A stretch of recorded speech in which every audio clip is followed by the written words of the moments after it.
Hello, this is Gretchen Baskerville, author of the book The Lifesaving Divorce: Hope for People Leaving Destructive Relationships. A while back, a newly divorced Christian woman posted on social media that her attorney was able to get her raging, abusive ex-husband to pay all her legal fees. Now that got my attention because you don't hear that very often. I wanted to find out how that happened, and I'll bet you'd like to know too. You're going to need to listen all the way to the end of this 80-minute interview to find out exactly what he did wrong and she did right. She'd like to stay anonymous, so I'm going to call her Jessica. Let's jump right into the interview. So thank you for joining us, Jessica. Give us a little bit of a background of your of how many kids you've got, if that's okay to ask you, and a little bit about your religious upbringing.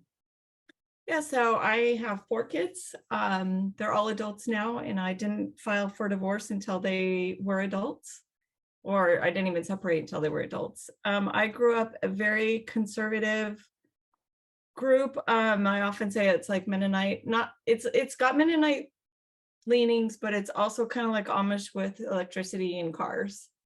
Got it. Very We're super conservative. super conservative. Yeah, I wore a dress, for example, or a skirt my entire public school life.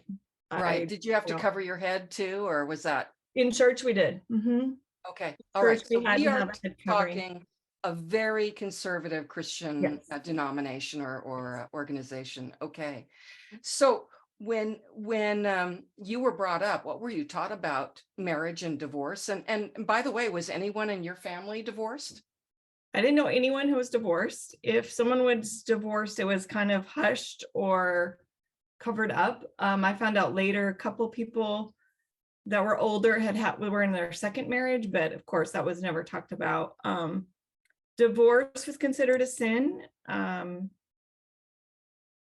And even there were times like my parents, when I shared earlier, went through infidelity, and they still chose not to pursue a divorce. And they did repair their marriage and had a full marriage, but divorce was looked on as it just wasn't even an option.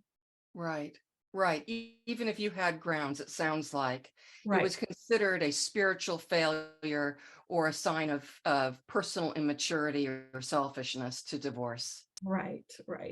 Yeah. Got it. And tell me a little bit about your walk with the Lord growing up.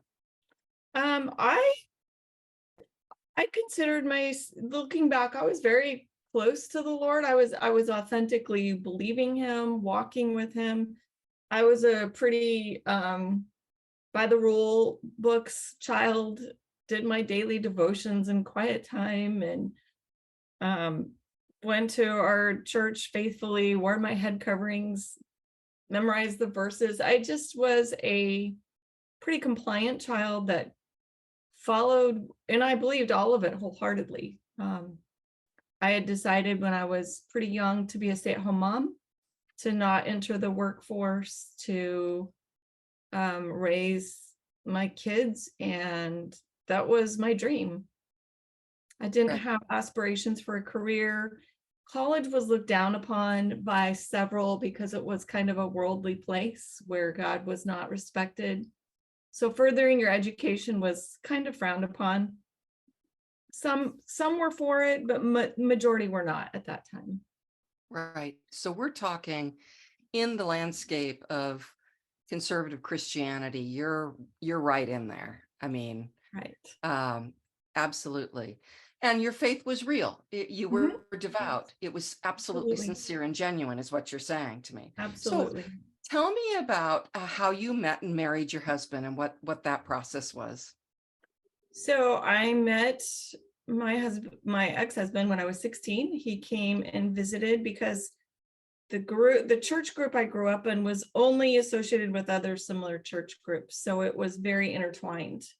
So the group I grew up in my state would know the group that was in a different state, and then we'd get together and have Bible conferences.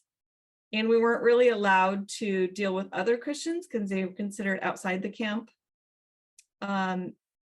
Or they were considered misguided Christians, and we were the ones that really had the right way of doing things.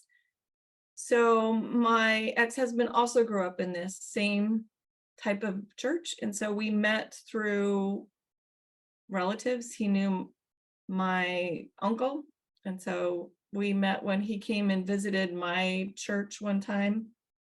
And it wasn't uncommon. Like if you were going to go on vacation, you often chose a place where there was another one of these groups. You would go there, so you had a place to worship on Sunday, and then you would vacation around the area. So he did that, and he came to visit my area. It was a little tiny town in the middle of nowhere, and that's where I first met him. And I was 16, and I felt like I was getting a little old because I hadn't had a date yet. At 16.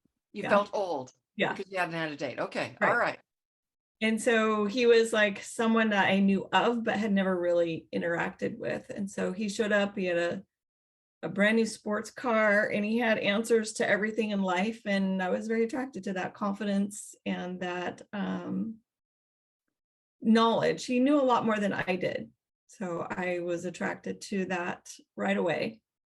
So you we had a lot started of dating. respect for him, and you was it a spoken or unspoken kind of promise that your church made to you that as long as you met and married someone within your particular faith community, that everything would be okay?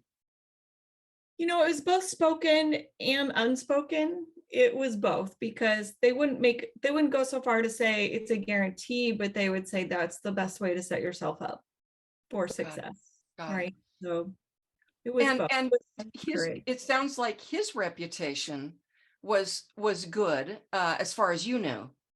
As far as I knew. Later I found out it wasn't. Later I found out my uncle came to my parents and said, please don't let her marry him. Oh, wow. He is not a good person. Okay. I didn't find that out until after I separated. So it's a little too late by then, but. Wow. Okay. Yeah. And what did your parents do with this piece of information? My parents, I think we left off or close to this time, last time we were talking about how when he came to ask me to get married to him, my parents sat me down and said, you don't know what love is, and so we don't think you should get married. But I didn't really have a response to that, is because I felt like I knew what love was, and that wasn't to me a logical reason to not get married. So had they said some more constructive things, maybe I would have listened, maybe not. But not knowing what love is, if you tell that to a 17-year-old, they're like, I know what love is. Yeah, absolutely. And then there is this, I think some of us would listen to our parents if they had a concern, and some of us would not. So I think my parents, didn't have credibility in my mind at that time, because my mom was having an affair. And so I looked at them and thought, you guys don't know what love is. So I was like, I was pretty self-righteous. I was like, no, you guys don't know what love is, because look what's going on in your marriage. Right. And so how do you have the right to tell me I don't know what love is? Right. So I dismissed them pretty quickly. I was already at odds with them because of I kept calling my mom out on her behaviors. And I became the scapegoat in the family for a while because it was not comfortable to be called out. So I was the one in trouble for calling anything out. So that was not, I was at odds with my parents, which then drove me even closer to my boyfriend at that time, because he seemed to be on my side. Got it.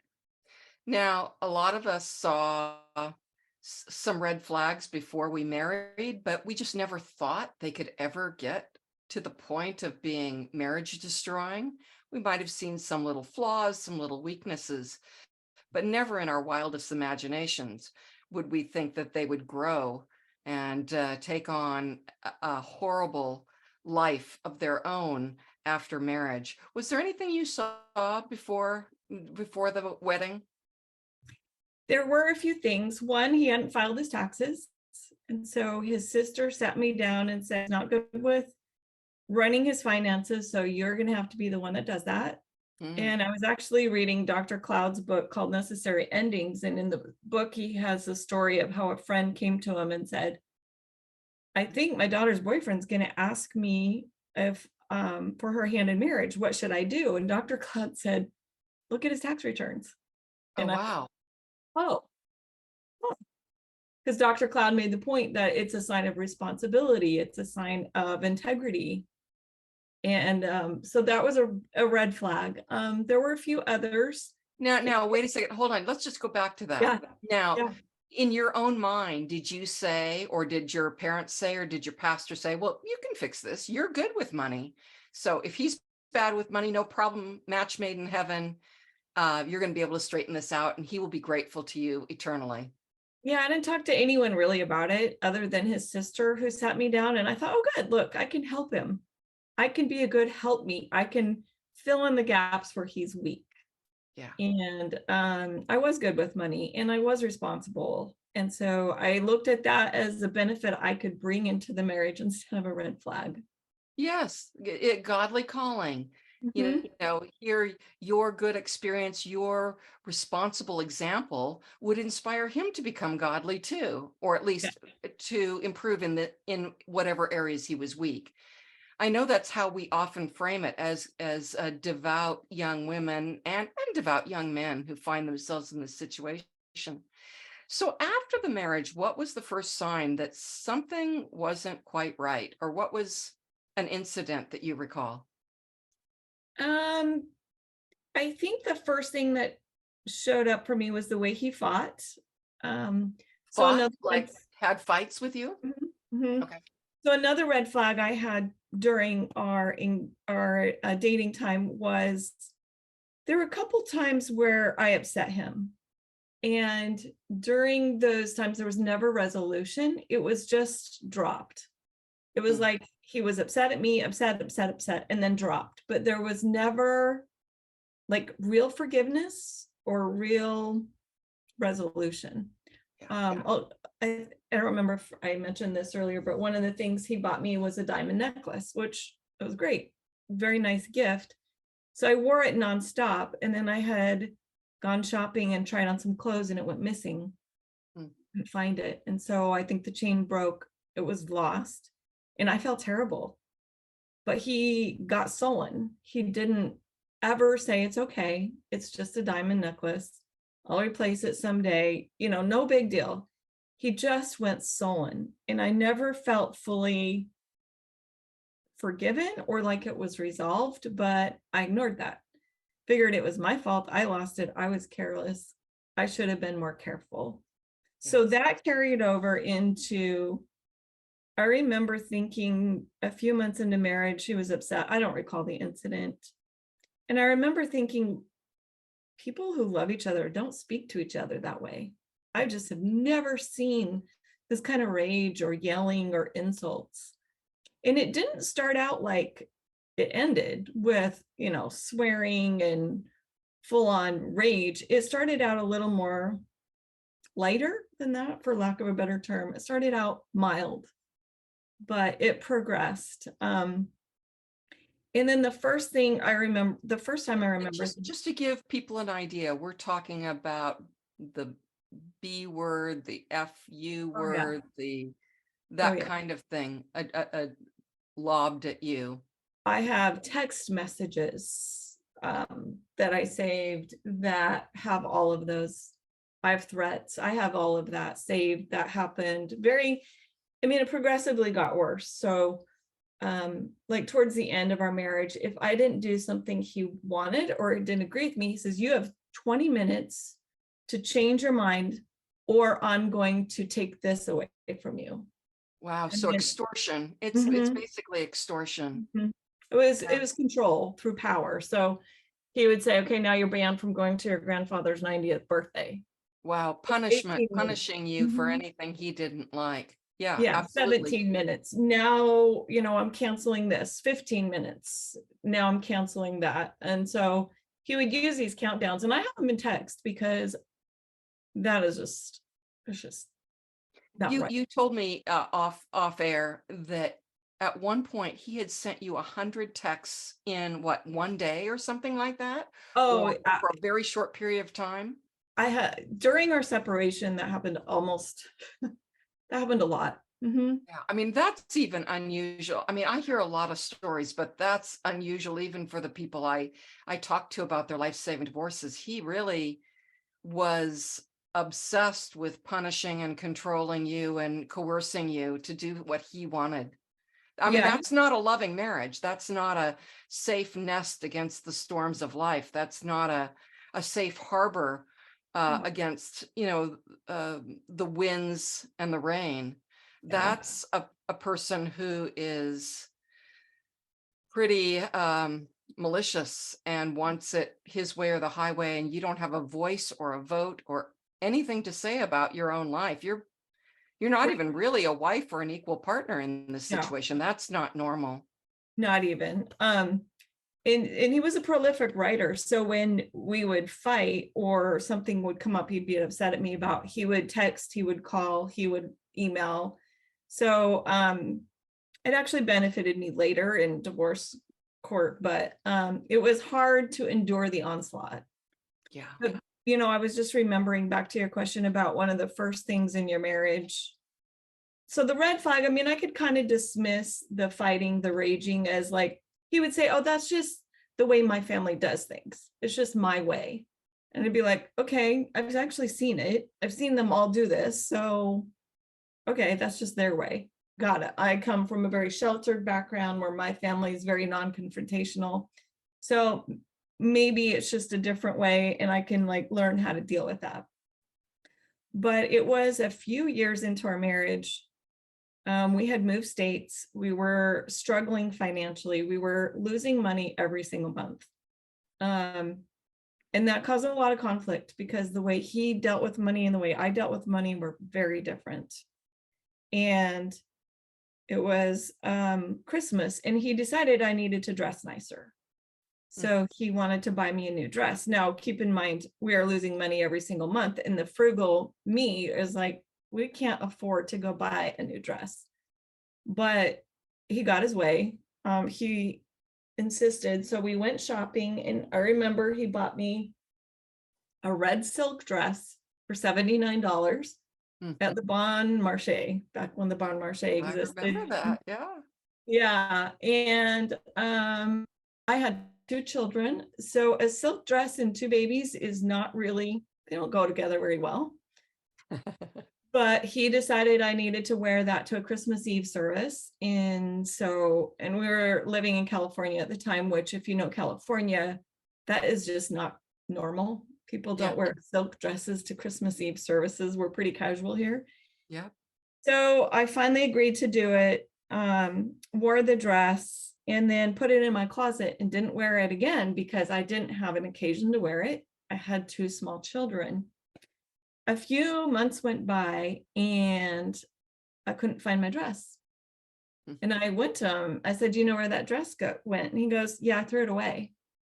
And I'm like, "You did what?" He goes, "Yeah, I got angry. I got angry because you never wore it and you didn't appreciate my gift, so I threw it away." And he never even told me until I asked. And I remember at that point going, that's not normal. That's not normal. Right. And that was like my first, like, wow, that's really not normal. That's not okay. But I just sat with it. I didn't even know what to think. Like, I didn't have words to explain how it's not normal or why it was so out there. But I just sat with that. Yeah. I didn't do anything, didn't say anything, didn't fight back, just went, wow, not normal. Now, we've talked in the past about the fact that he was also not sexually faithful to you. Do you want to address that in any way? Sure. So I found out years later that when I had my 3rd child, he started living a double life. He changed jobs because we were financially sinking, and he finally came to this point where I have to do something so we can stay afloat. And he got into marketing side, which included a lot of international trips. So he started traveling internationally, and I had just had our 3rd child. And he came home from a trip and he looked at me and said, "You are not good enough for me. If we didn't have children together, I would divorce you." Woo! And he Okay. was Definitely not a safe husband or a normal one, I think. No, he withdrew from me sexually, wouldn't touch me, wouldn't talk to me, wouldn't deal with me for several days. And I hate to ask you such an embarrassing question, but were you bathing on a regular basis and brushing your teeth? Oh, yes, yes, yes, yeah. I I mean, mean, there are people who want to know that. yes. Oh, yes. I took good care of myself. In fact, I did have 3 kids at this point, so I didn't sleep a whole lot. I was Right. tired. I had no help from him. He was not a person who helped. I was going to school part-time in the evenings during this time because he had told me maybe if I went to school, I'd be more interesting to him. Mm. So I had gone back to school part-time. And this was the time I also started running. So I wasn't like fat, or I took very good care of myself. So you were So actually jogging on a regular basis I or had running on a just started running after, yeah. So I think that may have spurred me to like start running, or um, feeling like, how can I make myself good enough? And that Yeah. was how I reacted, was what can I do better? Um, Right. and then Right. just like in past confrontations, it blew over, the storm left, and he came back like nothing had ever happened, and we continued on. No resolution, no discussion. And we just, I want to dig into that a little bit because there's a lot of people listening to this who will say, yeah, we have conflict. Doesn't everyone have conflict? But there's a difference between conflict that leads to problem solving. Okay, here's how we'll deal with it in the future. And here's our fair and equal way of dealing with it in the future. Real forgiveness, real repentance, real remorse. But in the cases where there's conflict, there's a big explosion and then it just gets swept under the carpet. That's not problem solving. That's not conflict resolution, and it's not safe. It's actually a sign that there's not a lot of safety in a marriage. And just as an aside, when I remarried, I after 20 years of being single, after my divorce, um, our premarital counselor said, I want you to get very, very good at conflict. Meaning, when you have a conflict come up and maybe you're a little bit perturbed with each other, instead of saying, oh, I don't like this conflict, say, I want to get good at conflict. Let's put this conflict out on the table. Let's brainstorm. Let's hear each other out. Let's make sure that each person gets a voice and a vote. Let's make sure that all misunderstandings are out there. Let's see if both people have good intentions, because I find in abusive marriages, there might be what we call communication or problem solving, but but you can't do communication or problem solving with someone who doesn't have your best interests at heart, who really doesn't care about your safety and happiness. And so it's just impossible to do. Anyway, it's very important to get good at conflict, because every marriage has conflict. But can the couple, work through it and without one person pulling rank on the other, or threatening them, or bribing them, or extorting them, or controlling them, or coercing them? So anyway, keep going. yes. And yeah, so for ours, it was like a storm would come, there's thunder and lightning and raging and name calling. And I didn't participate in that most of the time. A few times I did because I was at my wit's end. Not proud of Sure. those moments, but there was times where my behavior, I was like, okay, I'll fight fire with fire. That didn't work, but I tried. Right. Um, and then time would pass, and it was like the sun came out, and it was described later by the pastor that kind of counseled me as like amnesia. It's like he just forgot about, and had no concept of the damage done. Yeah. No, and there were times I would try to force a conversation, like, let's sit down and talk about this. And again, that's when he would go sullen and quiet. And I could not, I would just talk and talk and try to persuade him to open up. And he just wouldn't, just flat out wouldn't. And so it would be like as effective as banging my head against the wall. It only drove me crazy, and it got us nowhere. Yeah, So kind of a my way or the highway kind of guy. And your description of selective memory, where he just doesn't even yeah. claims not even to remember it, or doesn't remember it, and zero concept of the damage done. I mean, your situation. Some people are like, do have a spouse like your Mhm, ex. Others, the spouses actually know and remember. mhm, And it's always interesting to hear these stories, because no two destructive marriages are exactly alike. right. And I think it's very important to bring up. Now, you talked a little bit about your pastor.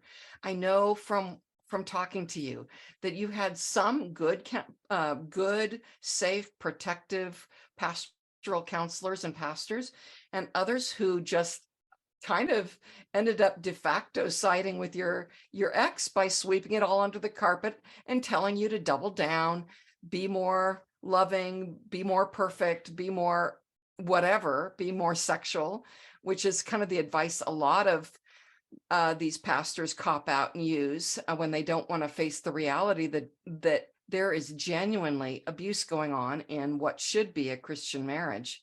So give us an example of some helpful pastoral counsel versus some very unhelpful. So I met with a guy that I thought my ex would respect because he had an issue with most people in leadership. Um, Not shocking considering he had issues with authority. So I chose this couple, met with them, talked with them. They listened, but they had this policy that they didn't really give advice because they didn't know the whole story. So they couldn't really give advice. And so I kept asking them for help. And this was during our separation. And during this time, my mom passed away. My mom had leukemia. And it was a really tough time. I had a hysterectomy. And then a few weeks later, my mom died. So it was just a lot I was dealing with. And so I was trying to help my dad and take care of him. And during this time, I got 100 texts, just those texts that just came at me. So I copied them all and I sent them to this pastor and I said, what do I do? How do I answer this? How do I respond? Help me know what I can say. Right. He said, a soft answer turns away wrath. Oh my goodness. And then he said, I mean, you've been giving a soft answer for what? I don't know how long you were married, 20 years, 30 years? 28 years. Yeah. 28 years. And Yeah. then, and he said, just focus on mourning your mom. And I'm like, okay, I don't know what to do with that. That is just not helpful. So Right. he wouldn't give any advice, which, as you know, when you're helping a couple with abuse, that is de facto siding with the abuser because there's no such thing as neutrality. Yeah. And he seemed in completely over his head. So I was like, okay, this is not working for me. I'm going to have to find help elsewhere. And that's when I found the other pastor, and he had the extreme other response. He looked at me and said, why haven't you filed for divorce? And I'm like, Wow. Yeah. divorce? Do you even believe in marriage? So I had to come to terms with his viewpoint. And I said, I'm not ready to file for divorce. I'm trying to make this work. I think there's hope. We can go to counseling. I still believed that God hated divorce and that would be the most horrible thing I could do. So I was not ready to yet take that step. So he helped me. He's like, okay, I'll walk alongside you. He was a little skeptical, but the way he helped me was he was very good at listening, and then he would recommend books and books Mm. and What books. books were the most powerful for you? Um, he would have me read books on borderline personality disorder. Oh, Yeah, wow. he would read one on walking on eggshells. Okay. I actually did the audiobook version because I was driving with my daughter to my grandfather's funeral, so I lost another family member. Mm. Um, and I was angry at the book because it described what I had endured, but it called it a disorder. And it Mm. made me angry because it felt like it gave him an out, like, oh, he's just got this problem. Mm. So I was kind of just resistant to the truths in that book, because if I accepted that as truth, then he wasn't going to change, number Right. one. And number two, he had a disorder that was probably from his own trauma that I could make zero effect on. So it made me angry from that standpoint. And I was like, well, I don't really know that I want to read this. So, or focus on this. So then he had me read Codependency No More, which was like very, very convicting because I was very codependent. And then fast forward, you know, we were in counseling with him. I had separated. My ex took in his cousin and her son and a young man addicted to pain prescription medications in my home with those people living here. So my daughter, who was 21 at the time and young, did not feel comfortable staying here with her dad and this kid addicted to pain prescription meds. So we all stayed with my other daughter who had just had a baby. And I eventually asked them to leave the house. They didn't leave until post hysterectomy. So I was recovering at my daughter's house. Not ideal, but they finally moved out. I moved back home. And I was dealing with him a lot during this time. I would still see him. I was still trying to make things work. I put together a list of things I wanted him to do in order for us to be together again. Mm-hmm. One was I asked for his browsing history. Ooh. And asked for all of that. Which is a reasonable request when you have had someone who's involved with fill in the blank, adultery, porn, whatever it is. Yes, all of prostitution, all of that. That's a reasonable request in the process of rebuilding trust. Yes. If it's even possible. Back to when he had lived a double life, and it started when I had my third child. And he told me later it went on for about 10 years of our marriage. So when he was traveling on the road, he said I was a different person. You would not recognize me as a Christian or as a husband or as a father. And that included prostitutes. It included, he met a young lady in an Asian country, wanted to learn English. So in exchange for English learning, she became his companion. Claims he never actually had intercourse with her. I don't know that I believe that, but she would stay in his hotel room when he would visit that country. And he's like, yeah, I would take her to dinner and buy her gifts. And at one point of confession. Wow. So to this day, I don't even have an idea of how many women he was with or what kind of relationship they had, other than I do know he did confess to sleeping with one of the prostitutes that he had in his hotel rooms. He had many prostitutes. Only ever confessed to sleeping with one, which it's not really believable, but and doesn't matter. Exactly. I mean, so it's interesting. I want to back up on something, because I think because you were brought up so conservative, and so was I, and so anti-divorce. What was your thinking process that changed from God hates divorce and therefore kind of God hates divorcees, and even if you have biblical grounds for divorce, you ought not to divorce because that just shows you're a quitter, and you probably don't have any spiritual maturity, and you really don't care about what God thinks. How did you go from there to actually filing for divorce? That was a journey. So it started with one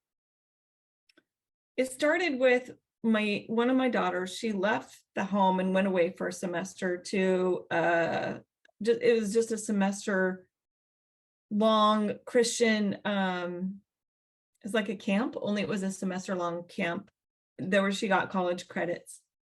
And during that time away, she tells me she roomed with another girl that had an abusive dad, and her dad she actually called her dad abusive. And for the first time, my daughter realized that her dad was abusive. So when she came back from that camp, or that semester away, she became very withdrawn from me. And I was upset by that because I was very close to my girls. And And finally, I sat her down one day and said, what is going on? Why are you withdrawn? What's going on? Where are you at? And she said to me, Mom, you should never allow yourself to be treated the way you're treated. Mm, And that was the first time someone put it on me. yeah. It wasn't like my fault. It was my fault that I was allowing myself to be treated that way. And Let me jump in here for just one split second. Our churches never tell us that oftentimes it's the children who want the parents to divorce. We were always brainwashed to believe the children always are against divorce. The children never want divorce, that they even when they become adults feel that the divorce was a major mistake on their parents' part. And that is absolutely not true. It is definitely not the majority. And in my group, the private group, Lifesaving Divorce, when I've taken surveys, the respondents, 8 in 10 of the respondents say that their children, that one or more of their children have expressed that they are, anywhere from being grateful for the divorce to, or being in favor of the divorce, to thinking the divorce was the best thing, the best option out of in a miserable, horrible situation.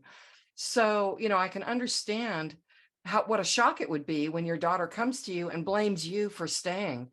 But I think we need to be aware that as Christians, we were never told that that would happen. And it happens all the time, especially if you have teenagers who see other people's families that are respectful. And so go on. Right. So that happened. And then we had moved again.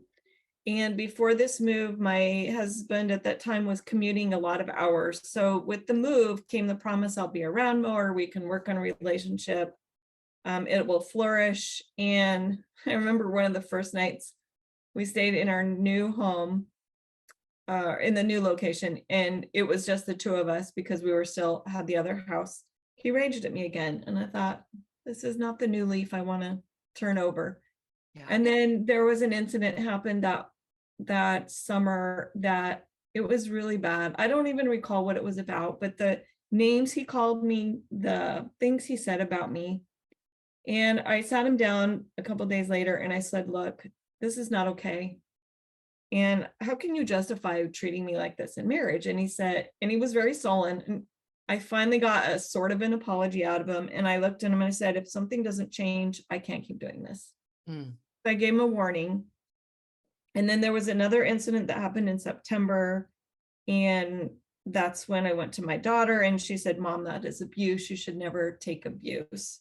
And that's when I chose to separate. Then went into the counseling. And so back to where we were a minute ago was I asked for his search history and it was very damning of his behavior. He had done things like taken a Craigslist ad out for a partner. He had signed up for some international dating sites, viewed porn. He had gone on a business trip and he had searched for swinging type venues. Oh, wow. So this isn't just, he saw an ad and at a low moment in life, he just clicked on it. This is very deliberate, very aggressive, yes. and consistent. Yes. So I confronted him.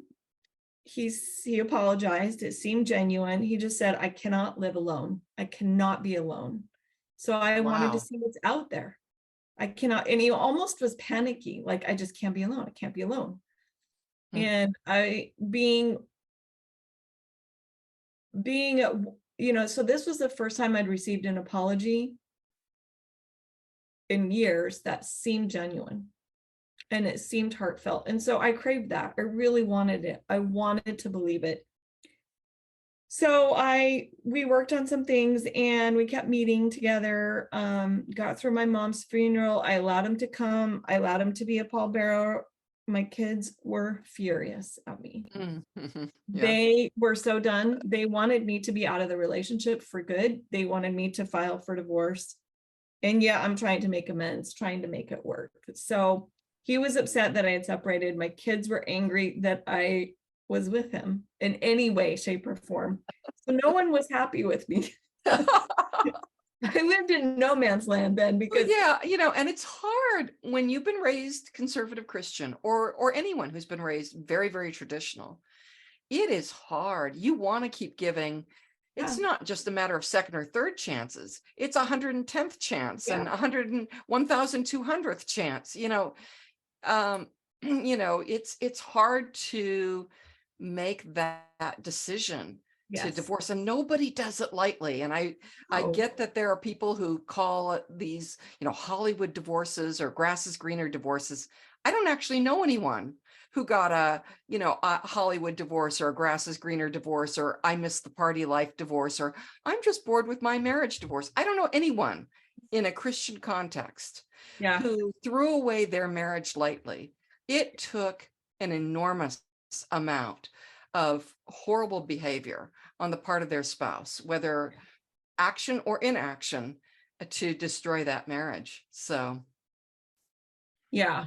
And I wasn't ready. I wasn't ready to take that step. right. So No one can pressure you to do it. Yeah. I mean, so no I one can. started, we started meeting together. We started going on little dates. We were meeting with the pastor. We did single counseling sessions and then joint counseling sessions. Interestingly, the pastor decided that he wanted to work out with my ex because my ex was overweight and out of shape. I mean, I would have never been allowed to be like that, but he was. So my pastor decided to have him join the gym and they'd work out together. And I think he was hoping to get him to be a little more vulnerable after exercise. Instead, my ex would be like, he'd come home and collapse because he couldn't handle the physical exercise, which I didn't mind at all. It was kind of nice to see him having to work for something outside of work because he was successful at work. So then the kid who he had taken, eventually his cousin left and she went back to where she came from. And then the kid who was addicted to pain prescription meds had gone off the pain prescription meds. And he told me later, he said, I'd rather live on a tent on a piece of land than with your ex-husband because living Wow. with him was horrible. Wow. What an affirmation for you. Yeah. So he contacted me later and he said, I don't know how you endured that. It was hell. I'm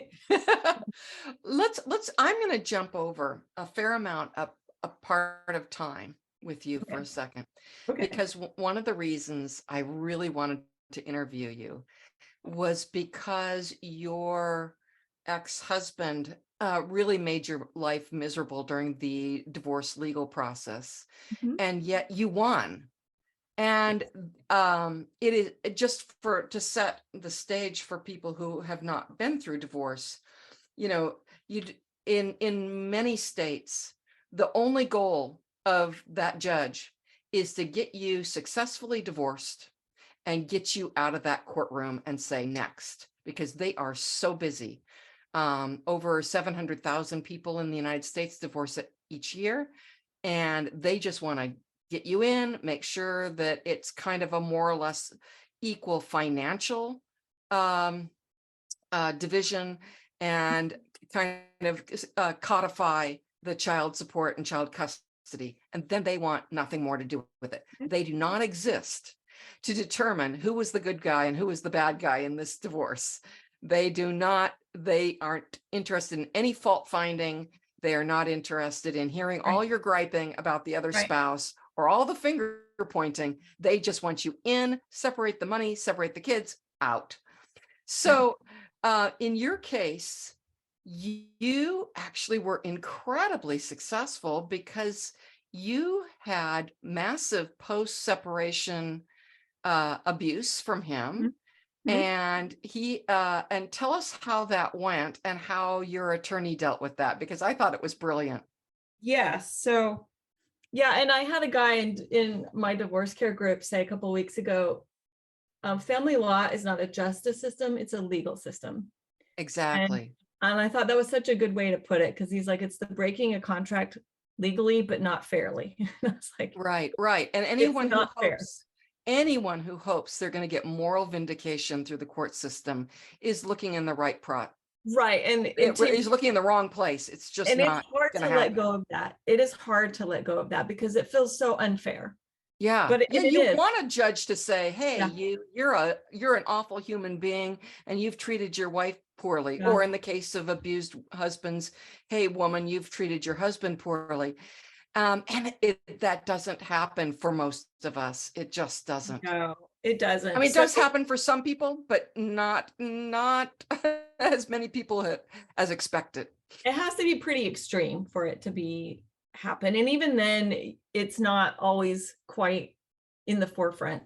So that year I was in and out trying to make my relationship work. It didn't work. He kicked me out one time. And then I separated again and I said, okay, here's the things that need to change. I gave him a 6-page letter. He called it a piece of garbage. And in the meantime, he was flying all over the world. And then I saw that on one of his business trips, he flew to Phuket, which is not a place of business. It's a place of prostitution. Thailand. Yeah. Yeah. And sure enough, he took up with a woman in Phuket and he started traveling the world with her. Oh, He wow. took her to Australia. He took her all over the world and he was using our joint credit cards to treat her. So I would watch our credit cards and all these expenses would come in from Australia and he was taking her skydiving and on all these adventures and he bought her jewelry and clothing. And so I was watching all of this happen. And this is after you filed for divorce? Okay, No, before. Okay, so these are before. still joint Yes. assets, and he's free to do whatever he wants to with Yeah. joint money prior to any legal action. Okay. Yes. Oh dear. So at I'm this so point, sorry. How horrible. it was bad. I mean, it was like painful and it was very painful. It was like I stopped eating, I lost a bunch of weight. I was not functioning very much. So at this point I decided my kids were like, Mom, please just end it. So I finally felt like another affair is biblical grounds for divorce. So at that point, I felt like it was okay. So I filed for divorce, met with an attorney. I interviewed a few attorneys. One attorney I went to, I did not feel respected. I didn't feel like he respected women. So I'm like, okay, not touching him. Yeah. Went to another attorney, interviewed this one. They wouldn't return my calls. And I'm like, okay, I need someone who actually returned phone calls. So not this person, even though it was a recommendation by a friend. And then I interviewed this other attorney, and I don't even to this day know exactly why, but I know it was the right place. I just had this sense this is the right place to go. But I love that you interviewed 3. I think it's so Yeah. important to interview 3 attorneys. Yes. And so I was supposed to meet with the head attorney. He was busy and caught up. So I met with the assistant attorney, really liked her and hired them on the spot. And so I told them my story and my attorney said to me, your ex is not predictable. So I want you to remove half of all your liquid assets before we file. Wow. Protect your Okay. assets because it's legal. Yeah. So the point is, it's legal. You can do that as long as nobody has filed anything, either separation or divorce in court. Right. But you can empty out the bank accounts, or in your case, you were told to take half. Half. Yep. And yeah, and meanwhile, I mean, the credit cards are running up as he's not even in town. He is all over the world. He flew to, I don't know how many continents during this time because he couldn't be home by himself. So he had this new lady, and so they're out and about. So I took half all the assets, and then not all of them. We had a joint business together, and I didn't touch that because it's a business. It's a C corp. There's laws that right. You can't do govern that. how Absolutely. you do Yep. businesses. And filed for divorce. And then I sent him an email, said I filed for divorce and I took half of the assets. Oh, good. Okay. So You're not required to tell them, but I'm glad, I think some attorneys would say, tell them. And some attorneys would say, as long as you've told me, that's okay. Yeah. You have to tell someone. You have to tell your attorney. Right. And so he never responded and he's off, he's just having a party. He's just off partying all over the world. I mean, we're talking from Europe to Asia to Australia. literally Wow. Just all over the squandering family yeah, assets. yeah, Wow. Unbelievable. yes. So, at that point, it became a financial protection, and my kids were so relieved that I had Yeah. finally taken that step. The kids had no relationship with him at this point. They had not seen him. One daughter had tried to meet with him and he wouldn't meet with her. And finally, I told him, you need to meet with her. Well, he did, but it didn't go well. During this time, he was sending them horrible emails, attacking me, attacking them. And it was stressful for them too, because they were still being abused via email from their dad. Yeah, Um, it's amazing that, that abusers, they live on planet me, where yeah, they can be doing something absolutely horrible, but they're the sheriff, the judge, the jury, the executioner, and as long as they think it's okay, they don't feel any remorse or any guilt about it at all. But boy, they sure, on planet me, all the rules favor them, and they all are against you. And so they have no problem finger pointing while they are doing something 10 times worse. And right. that's just the abuser mindset. If you're not It an is. abuser, you can't think like an abuser. You won't ever be able to think like an abuser. Right. And that's a hard thing for especially, godly people, men and women who are married to abusive, egotistical, self-centered people to deal with, because they wouldn't be that way for a moment in their life. Yeah. Yeah. So let's see. From there, my attorney tried to serve him, but his voice box was full. We couldn't, or his voicemail was full. We couldn't get a hold of him. He was out of the country. And then somehow I got a text from my ex and he said, I found someone else. I'm moving forward. I will be filing for divorce later. And I was like, okay, but I'm already filed. So he's a little behind. He Right. hadn't quite figured out everything going on. I don't think it's checking his email that much at this point. So Yeah.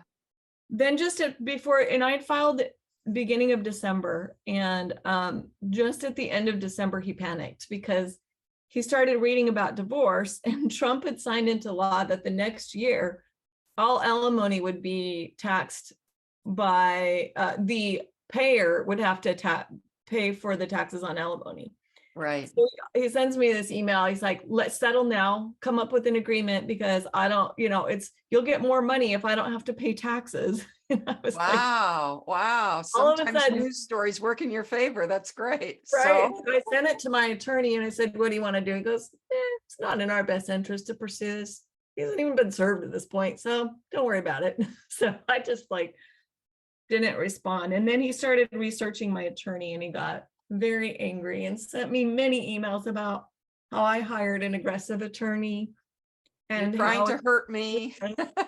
for him, it's going to hurt us, and all the money we have will go to the attorney and blah, blah, blah. And so I just forward to my attorney forward. I mean, he just got every email. I just forward because The hypocrisy with abusers is yeah, unbelievable.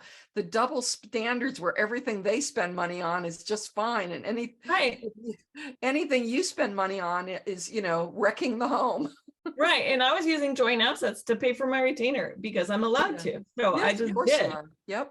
So he's furious that I use joint assets, even while he's flying his girlfriend all over the world. So, and I knew my divorce would be insane. I just knew. I had read the book Splitting. Oh, I good, knew good. what to Excellent book expect. by Bill Eddy. Yeah, Excellent very book. good book. I knew what to expect. So when I met with my attorney, I was like, I felt like I needed to tell him how crazy it was going to be, but I also knew that every woman says that.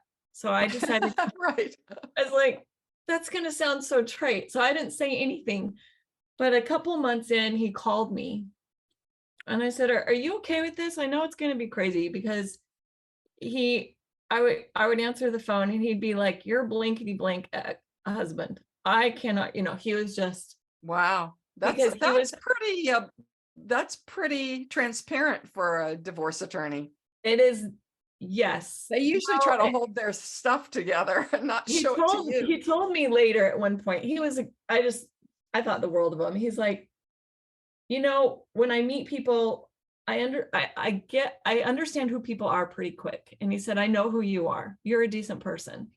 Yeah. So, um, so and my ex came up with these crazy, like, oh, I need you to put money back and all this stuff. And I was like, and I'm like, is there any risk to it? He goes, no, you can put money back. So we put money back, just played some of the games a little bit. My ex then hired an attorney.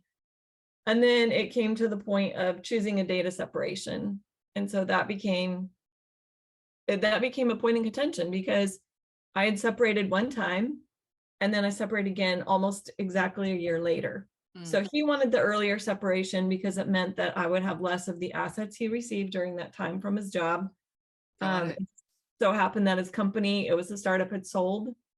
So the assets were significant at that time. So he wanted to screw me over as much as he could. And I'm looking at, like, I lived with you, and by the law, I didn't really separate until the next year. So we were sent to mediation. And I was very scared because that meant I would have to sit in the same room with him. And it is scary. It's very scary because we always think that the judge or the mediator will be fooled by their slick exterior. Yeah.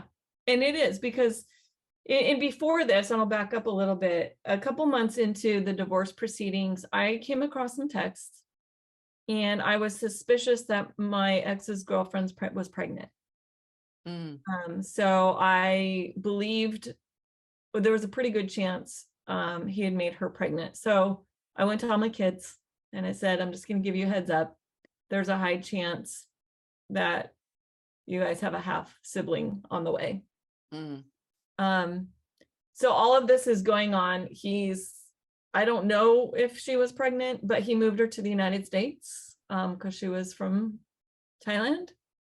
And he moved her right in to, like, within a couple months of meeting her, moved her to the US, and they were living together a mile from where I live, which was all close to school because I would check every parking lot at the grocery store, everywhere, before I would go in to see if there was a chance they were there or shopping or something.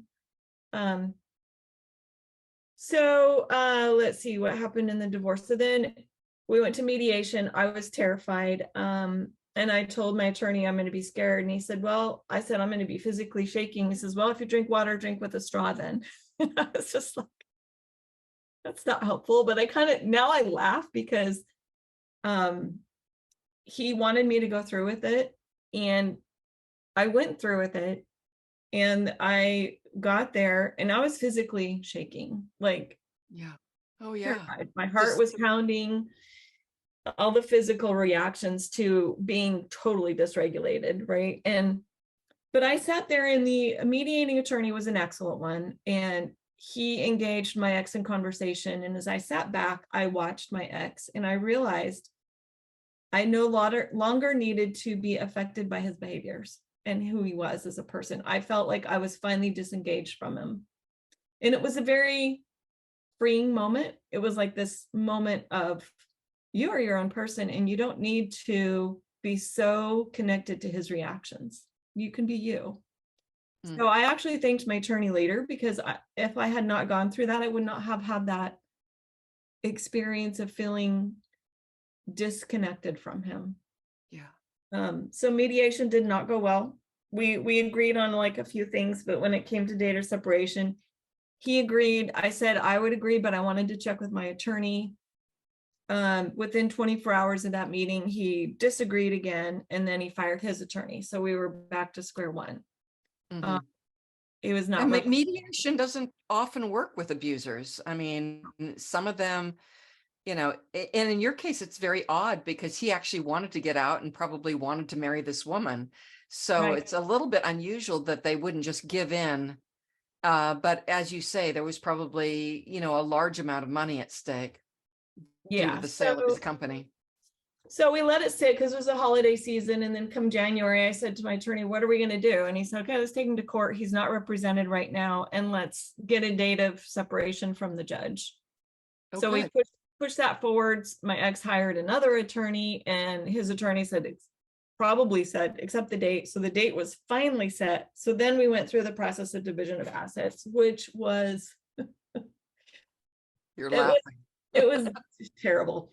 So we had to hire a court approved CPA, a forensic Okay, CPA. a forensic a CPA. And by the way, for anyone watching or listening to this, I actually have I have on YouTube an interview with a forensic CPA that may be very, very helpful for you, especially if you are divorcing someone wealthy or someone who had complex assets like a corporation, some company, some real estate, especially like a rental income property. So Yeah. keep going. Well, and I was determined to get justice on, I didn't want all of these trip expenses that he paid to be my bill.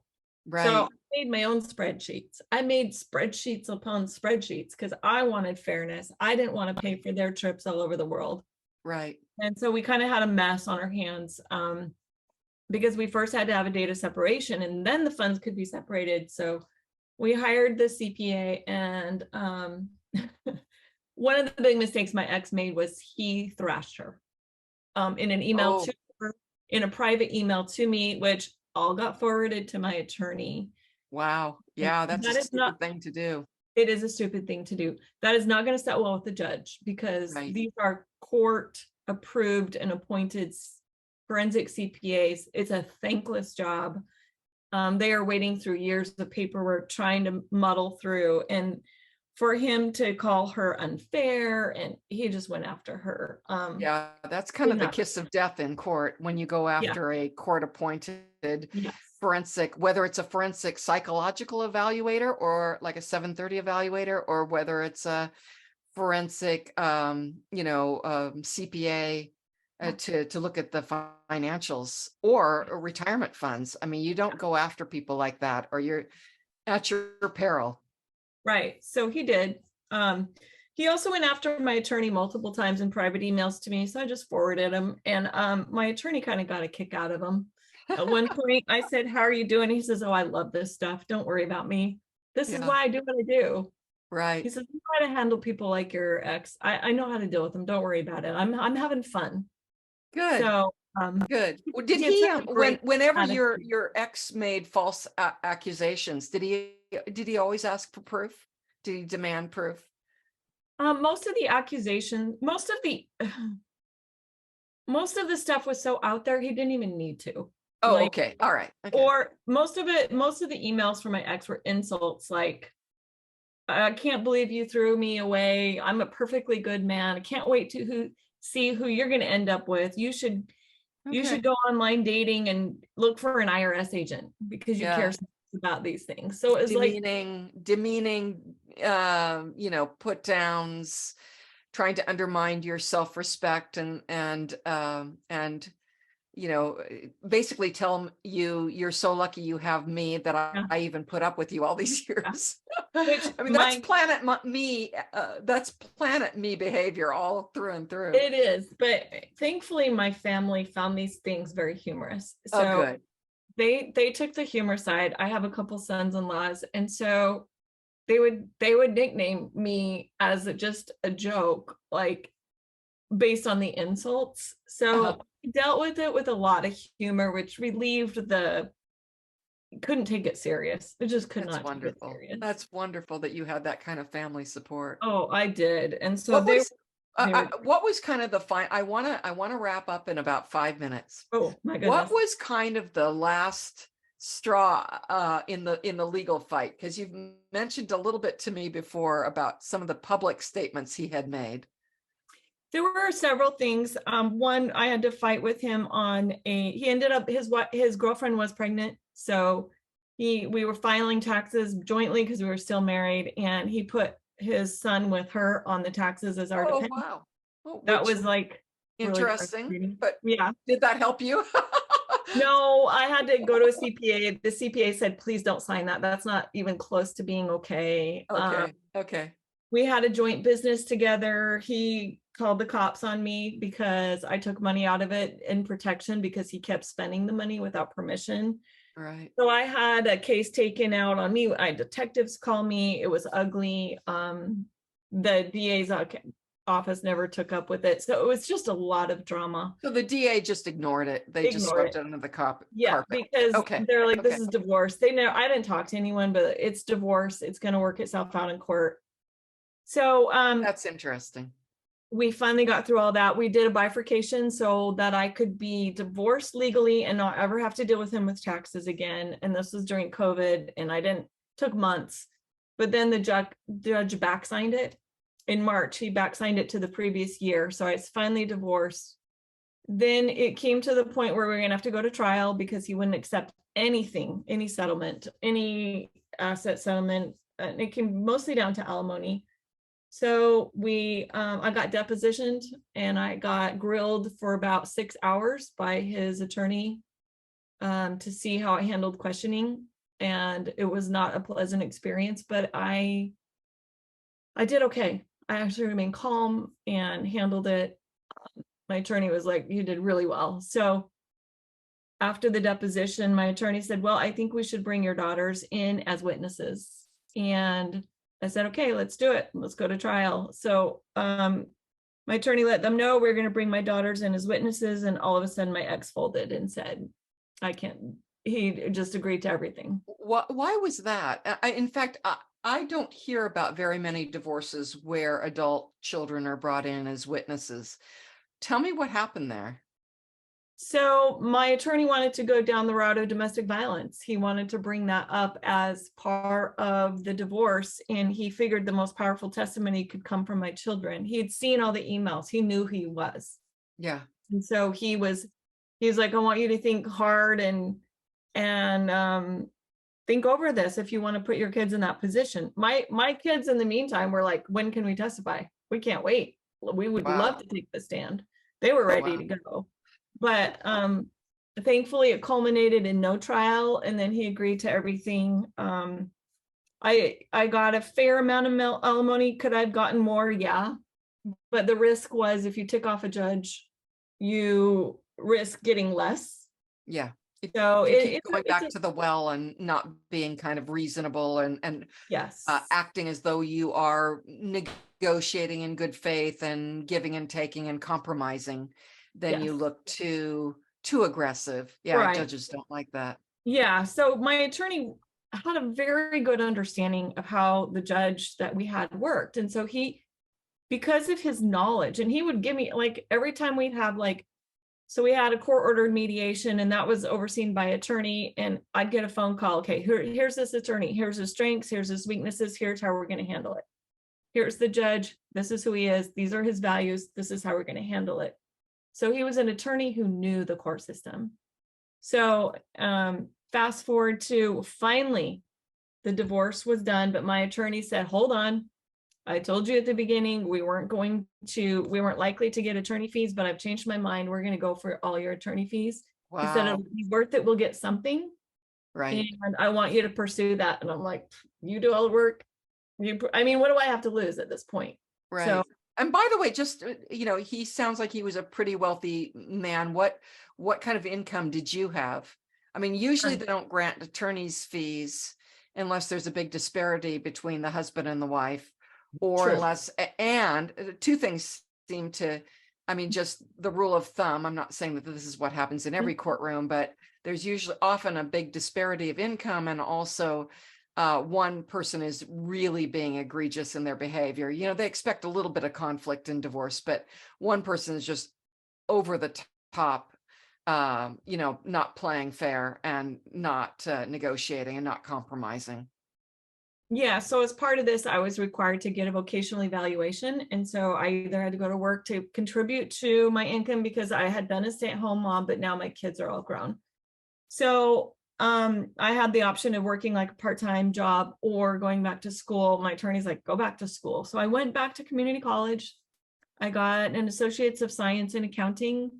And then I got a part-time job where I was making very little money, like $200-300 a month to start with, because I was just entering the job market. I found through networking someone who took a risk on me as never had a job and started working.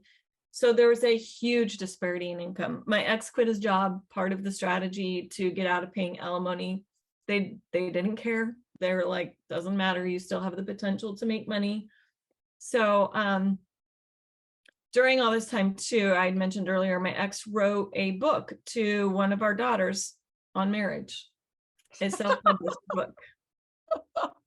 Only on Earlier planet before. Me is he Yes. an expert on marriage. Yes. My attorney found out and he said, can I get a copy on my desk like today? I hadn't read it. What happened? My daughter picked it up and started reading it. And she goes, Mom, do you recall that he talks about how men should pay their wives post-divorce alimony? Because it's really, divorce is unfair to the female. And I'm like, Wow. I recall that. And so I told my attorney, he's like, I want a copy on that on my desk today. So I arranged, he got 2 copies. Found out later the entire office read it, and they everyone read that book. I still can't read it, but my daughter says, Mom, when you've really healed, you'll be able to read it again. I was like, well, Yeah. maybe I'll get there. So my attorney put together 100 pages of emails from my ex and quoted the book on what he had to say about several items for our court hearing on my attorney fees. Wow. So when I got this thing, I got a digital copy and I went through and he had put in so many of the emails I'd gotten attacking the CPA, attacking me, attacking her kids, attacking my attorney. There was actually an interesting email too, because one of my daughters was very good at arguing with my ex, and she does not get, when she gets dysregulated, she goes like cold in logic. She goes down to the like number 1 where she's cold and logical and not emotional at all. And she got him to admit one time that he was abusive. So we have this email where he apologizes for being abusive and he talks about his behavior. He describes it perfectly. So that was also in the packet to the judge. So we went to the hearing not knowing what to expect. And my attorney calling says, I might have overplayed some of this a little bit because the judge is a family man and I got to be careful. Maybe I overplayed it. We'll find out.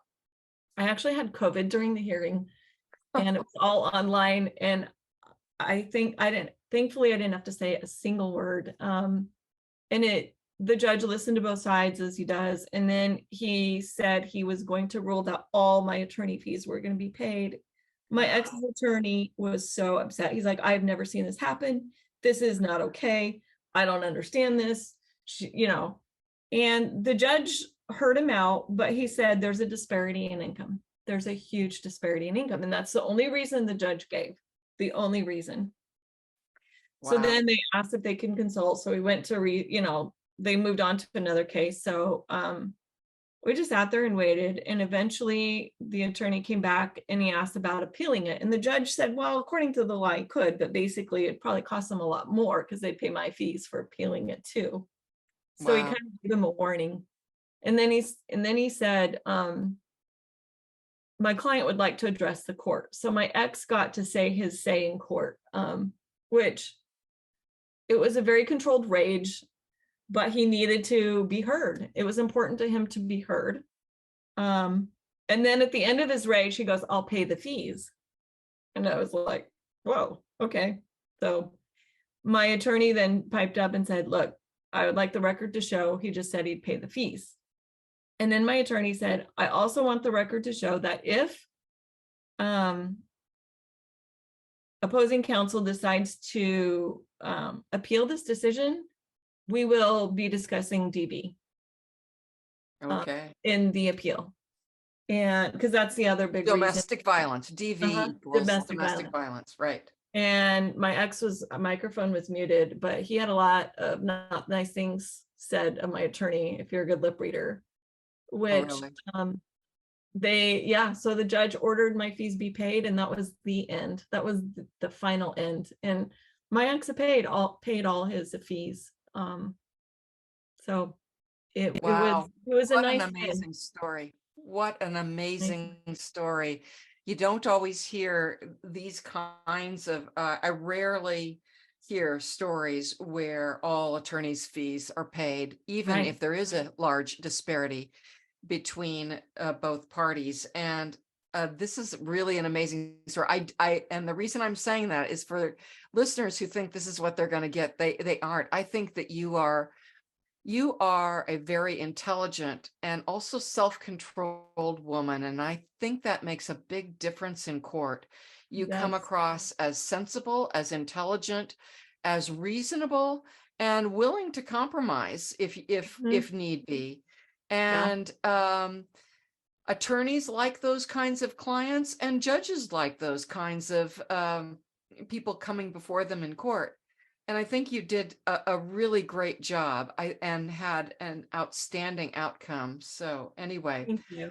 I And want to, I remember writing every single post filing for divorce, every single communication I had. I thought, the judge could read this. So I'm going to write this so that I have no shame, no embarrassment, no fear if the judge reads what I write.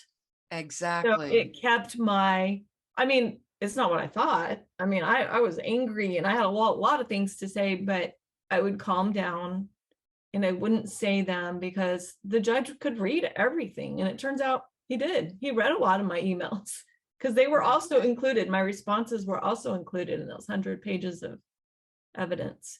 So it pays to know that everything you're doing and saying, the judge can read. Yes. And I'm going to just ditto that. In every communication you make to your ex, or to, and this is for our listening audience, not for you, you already know this, but this is no longer a fight between you and your ex. This is, it's just you and the judge. Yep. And every communication you make with your ex, you need to pretend like the judge is sitting right over your shoulder. It needs to sound sensible, calm, and reasonable.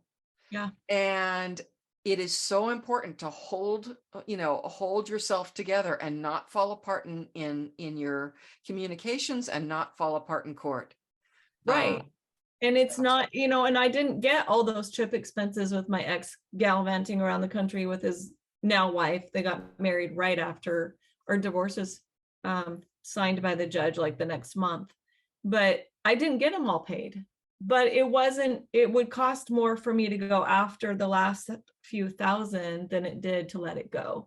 So I did have, yeah, so you didn't get a perfect, no, true fairness or true justice, but you got close enough. And I think that's another thing that our listeners need to remember. I don't think I got 50-50 on my divorce, but 60-40 was close enough. Yes. And I think you need to know when to stop. Mm-hmm. Some people throw in the towel too early. Oh, just give them everything. I just want to get out of this marriage. That is the opposite and just as destructive way to go. Carry it through to the end. And when you're finally at the end, you might want to make a small compromise, especially if the attorney's fees for going for the whole thing are going to be more than what it's worth. Right. But, just be sensible and calm, and listen to your legal counsel. Anyway, thank you so much, Jessica, for your time. This has been really amazing. And I just wish you all the best. Let me ask you, before we completely sign off, what's your relationship like with the Lord right now? Oh, best it's ever been, by far. I feel such freedom. I can follow the Lord and his guidance in ways I'm just free to do, and I love it. I've had way more adventure than ever before. It's been incredible. I'm doing things I never thought possible. I just booked my first business trip. Never thought something like that would happen. I'm part of it. I run a nonprofit. It's a really tiny, small nonprofit, but it's a faith-based mental health support group. Love doing that. And my relationship with my kids is better than it's been in decades. With my family, I have friends. Life is so much better now than I could have even imagined. And I'm part of a divorce care group, and I see people come in, and I just remember how painful it feels. Like it's never going to end. But I remember when I was in divorce care looking at the leader going, she dresses normal and she's able to do her hair and makeup. Maybe I'll get there, just the little things in life. And, I read your book too. It wasn't out when I went through the initial stages of my divorce. I didn't find it till later in the Facebook group, and it has been phenomenal for me to find that support. And I always use your resources. Like even with divorce care, this whole concept that God hates divorce totally changed my mind on that. One of my favorite things in divorce care is there is one of the sessions that talks about how much God hates divorce. And I'm like, well, we're going to stop right here, because here at this church, and I have the pastor's full support, we don't view it that way. And it was so rewarding, because just last week, it was our last session, and I had shared that a couple of weeks before. And one of the gentlemen said, that was an aha moment for me. Wow. And he just said, my life was changed at that understanding. And we go over 1 Corinthians 7 and talk about how abandonment is not just physical abandonment, it's an abandonment of the marriage vows. And it doesn't necessarily mean, that you are bound to keep a vow with a person who's acting as an unbeliever, whether they are or not. Their actions are what matter. And, there's a lot of gray area there. It's not as black and white as the church has taught it. And so I've had a couple people just say that was like an aha moment, that I got off my own back for the first time. And that is so incredibly rewarding. And I have a printout I usually provide of one of your pages of how that is not interpreted correctly. Uh-huh. And that's my favorite divorce care session. I wear a t-shirt that says God hates divorce, crosses out divorce, and puts abuse. Wonderful. And it's just, I like making a difference in that way, because I agonize over this, and I've been there, and that kind of bondage to put on other believers is not okay. It's just not. Amen. So, well, you are a very special lady, and I'm glad you've turned your pain into a ministry with your divorce care group and what you're doing with your nonprofit. So I'll put some links to whatever you want to share with the world in our show notes. But I thank you so much for your time. Thank you, Gretchen. If you benefited from this recording, you will find support and clarity in my book, The Life-Saving Divorce, available in paperback or Kindle on Amazon, and in 2022 as an audiobook. You can also follow me, Gretchen Baskerville, on Facebook, Twitter, YouTube, and Instagram. You can sign up for my email list at lifesavingdivorce.com. Women and men of faith may request to join my private Facebook group, Life-Saving Divorce. For more on life-saving divorces, please subscribe and click the link to the next recording.